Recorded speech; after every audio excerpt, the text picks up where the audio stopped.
One of the things that I do to help the families as well as the caregiver is we have a lot of education programs. And some of the things that we do is give them the basic foundation for Dementia 101 and behaviors. Usually behaviors is the first thing that will put someone into a facility when they can't manage them anymore.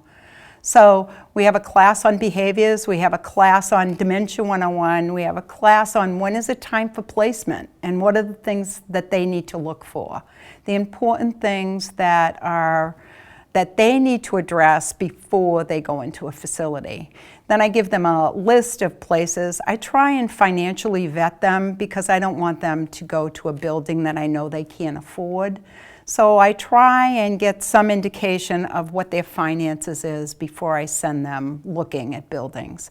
So I'll send them to buildings that I think that they can afford and have them do the tour, give them an indication as to how I can be helpful and how Infinity will be able to transmit its care from the home into the ALF.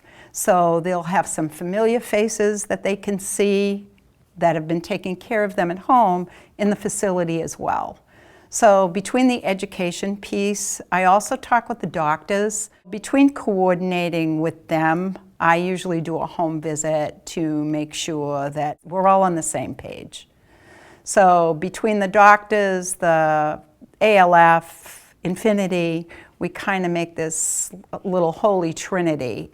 And a lot of times I have to get a little cranky with the family members because they think that their parents are still capable. And I said, they are not capable.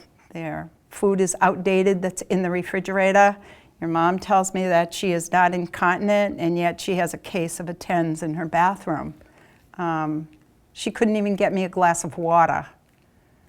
So I said, she is not capable of staying here on her own. So sometimes it's difficult, and sometimes I'm usually the bad guy, but that's okay. The rest of my Infinity team are the good guys, so sometimes I have to bring bad news, but that's okay. I have to keep them safe. That's the ultimate goal, is keeping them safe.